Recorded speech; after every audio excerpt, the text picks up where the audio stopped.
আমি পবিত্র কোরআনের আয়াতের যে অংশটি আমি আলোচনা করেছিলাম, আজকের মোস্ট ইম্পর্টেন্ট বিষয়টা সেটি হচ্ছে কুল্লুন ফি ফালাকি ইয়াসবাহুন। কুল্লুন ফি ফালাকি ইয়াসবাহুন, প্রত্যেকেই নিজ নিজ কক্ষপথে ঘুরছে বা বিচরণ করছে। এই আয়াতের অংশটা আমি আপনাদেরকে আজকে দেখাবো। কাফ লাম লাম হা ইয়া হা লাম কাফ। আমরা যদি ভালো করে দেখি, এদিকে রয়েছে কাপ, শেষের দিকেও রয়েছে কাপ। আমরা এই কাপ আর এই কাপ আমরা যদি মিলিয়ে দিই, তারপর রয়েছে লাম, এদিকেও রয়েছে লাম, তার মানে ফা লাম কাপ, ফালাকি। এটি লাম রয়েছে, এদিকেও লাম রয়েছে, তাহলে এই লাম আর এই লাম আমরা যদি মিলিয়ে দিই, তারপর রয়েছে ফা, এদিকেও রয়েছে ফা, এই ফা আর এই ফা আমরা মিলিয়ে দিয়েছি। ঠিক, আমরা এটি উল্টিয়ে আবার এই ফা, এই ফা, তারপরে রয়েছে লাম, এদিকে লাম, তারপর কাপ, এদিকে কাপ। দেখেন এখানে কিন্তু একটা সৌরজগৎ হয়ে যাচ্ছে। আমরা যে আয়াতের কথা বলেছিলাম, কুল্লুন ফি ফালাকি ইয়াসবাহুন, প্রত্যেকেই নিজ নিজ কক্ষপথে বিচরণ করে। কুল্লুন ফি ফালাকি, এখানে কক্ষপথের কথা বলা হচ্ছে, প্রত্যেকটা অক্ষর দিয়ে কক্ষপথে কিন্তু হয়ে যাচ্ছে। সৌরজগতে সর্বমোট 8টি গ্রহ রয়েছে, 8টি অক্ষর রয়েছে।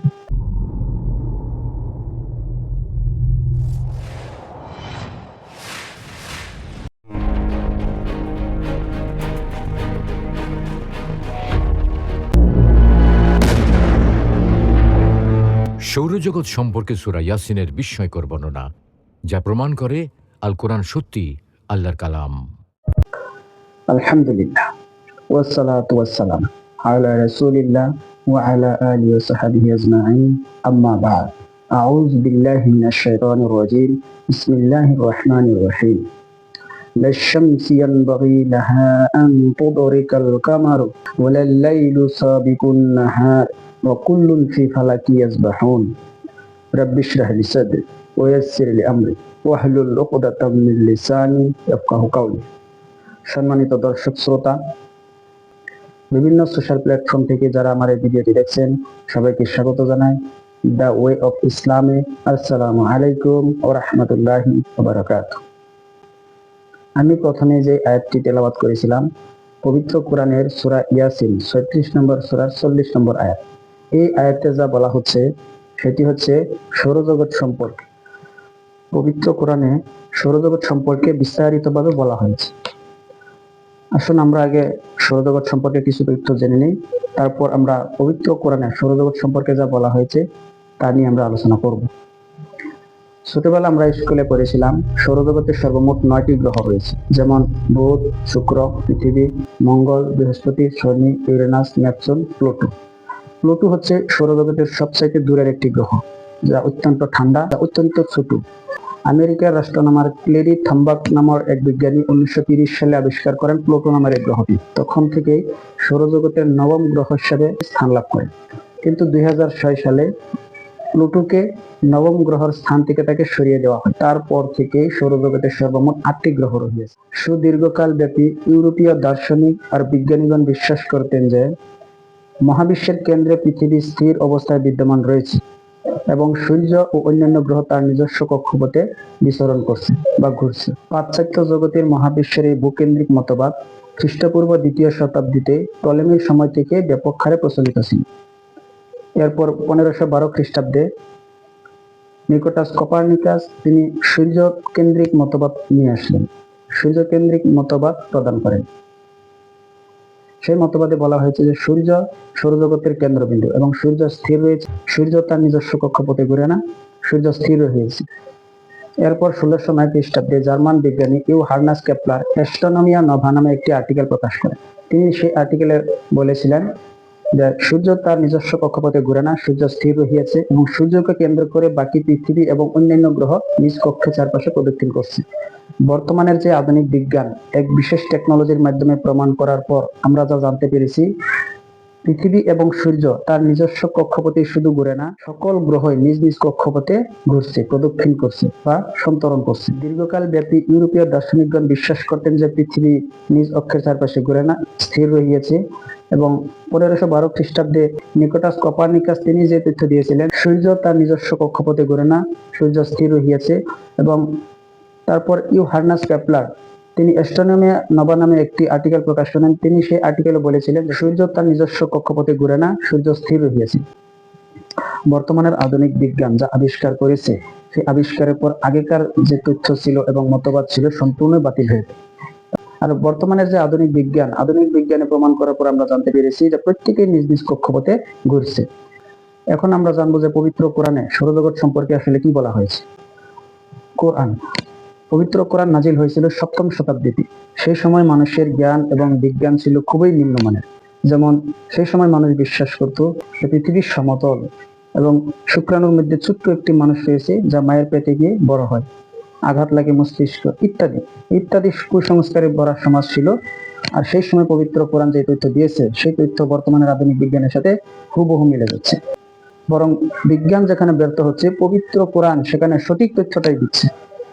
আমি প্রথমে যে আয়াতটি তেলাওয়াত করেছিলাম সূরা ইয়াসিন 36 নম্বর সূরা 40 নম্বর আয়াতে, সেখানে বলা হয়েছে কুল্লুন ফি ফালাকি ইয়াসবাহুন। এই 36 নম্বর সূরা 40 নম্বর আয়াতে সৌরজগৎ সম্পর্কে বলা হচ্ছে প্রত্যেকে নিজ নিজ কক্ষপথে ঘুরছে বা বিচরণ করছে। পবিত্র কোরআন সূরা ইয়াসিন সূরা নম্বর 36 আয়াত নম্বর 38, সেখানে বলা হচ্ছে সূর্য তার নির্দিষ্ট অবস্থানে আবর্তন করছে। আধুনিক বিজ্ঞান আজ থেকে প্রায় 50 বছর বা 100 বছর আগে যে কথা বলেছে, পবিত্র কোরআন 1400 বছর আগে সেই কথা বলেছে, যা আধুনিক বিজ্ঞানের সাথে হুবহু মিলে যাচ্ছে। এমন আরেকটি আয়াত রয়েছে সূরা আম্বিয়া সূরা নম্বর 21 আয়াত নম্বর 33, ওয়া হুয়াল্লাযী খালাকাল লাইলা ওয়ান নাহারা ওয়াশ শামসা ওয়াল কামার কুল্লুন ফি ফালাকি ইয়াসবাহুন। আল্লাহ সৃষ্টি করিয়াছেন দিন এবং রাত, সূর্য এবং চন্দ্র, প্রত্যেকে নিজ নিজ কক্ষপথে বিচরণ করে। সেই আয়াতে বলা হচ্ছে কুল্লুন ফি ফালাকি ইয়াসবাহুন, প্রত্যেকে নিজ নিজ কক্ষপথে বিচরণ করে।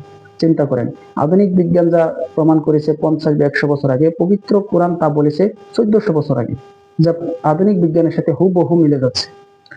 আজকের মোস্ট ইম্পর্টেন্ট আয়াতটা হচ্ছে কুল্লুন ফি ফালাকি ইয়াসবাহুন।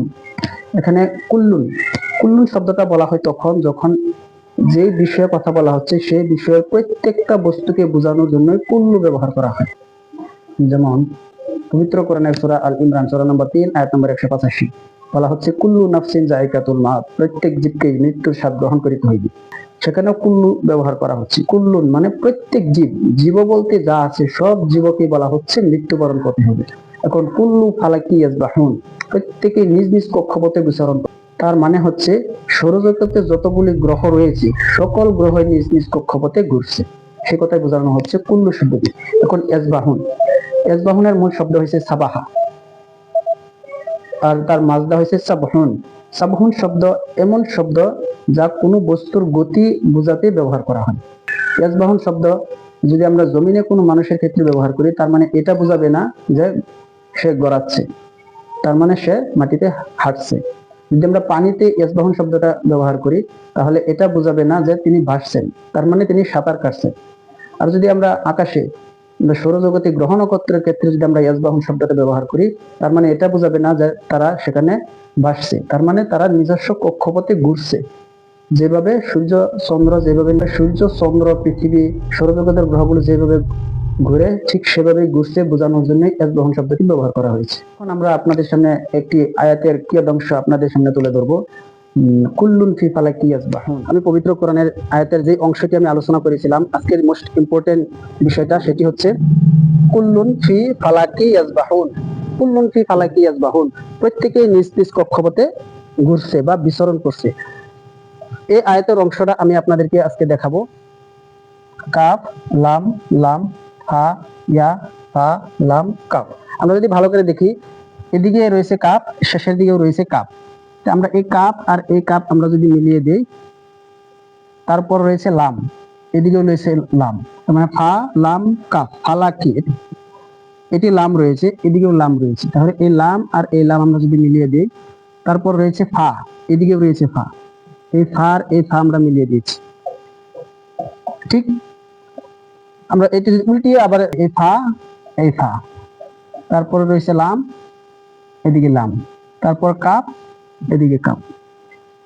দেখেন এখানে কিন্তু এটা সৌরজগৎ হয়ে যাচ্ছে। আমরা যে আয়াতের কথা বলেছিলাম, কুল্লুন ফি ফালাকি ইয়াসবাহুন, প্রত্যেকেই নিজ নিজ কক্ষপথে বিচরণ করে। কুল্লুন ফি ফালাকি, এখানে কক্ষপথের কথা বলা হচ্ছে, প্রত্যেকটা অক্ষর দিয়ে কক্ষপথে কিন্তু হয়ে যাচ্ছে। আমরা জানি সৌরজগতে সর্বমোট 8টি গ্রহ রয়েছে। এখানে যদি আমরা দেখি কাফ লাম লাম, এটি যুক্তাক্ষর। এখানে লাম দুইটা রয়েছে, 3 4 5 6 7 8। এখানে কক্ষপথের কথা বলা হচ্ছে, আর এটা ঠিক কক্ষপথই হয়ে যাচ্ছে। সৌরজগতে সর্বমোট 8টি গ্রহ রয়েছে, 8টি অক্ষর রয়েছে। তাহলে চিন্তা করেন, এমন ভাবে পবিত্র কোরআন পৃথিবীর কেউ রচনা করতে পারবে না। একজন বিজ্ঞানী যে কথাটা বলেছিলেন, বিজ্ঞান ছাড়া যে ধর্ম সেটা হচ্ছে অন্ধ, ধর্ম ছাড়া যে বিজ্ঞান সেটা হচ্ছে পঙ্গু। এই কথাটা বলেছিলেন অ্যালবার্ট আইনস্টাইন। আজ আমি এখানে শেষ করছি। দেখা হচ্ছে পরবর্তী কোনো এপিসোডে। ততক্ষণ পর্যন্ত আল্লাহ আপনাদের সবাইকে শান্তিতে রাখুন। আসসালামু আলাইকুম ওয়া রাহমাতুল্লাহি ওয়া বারাকাতুহু।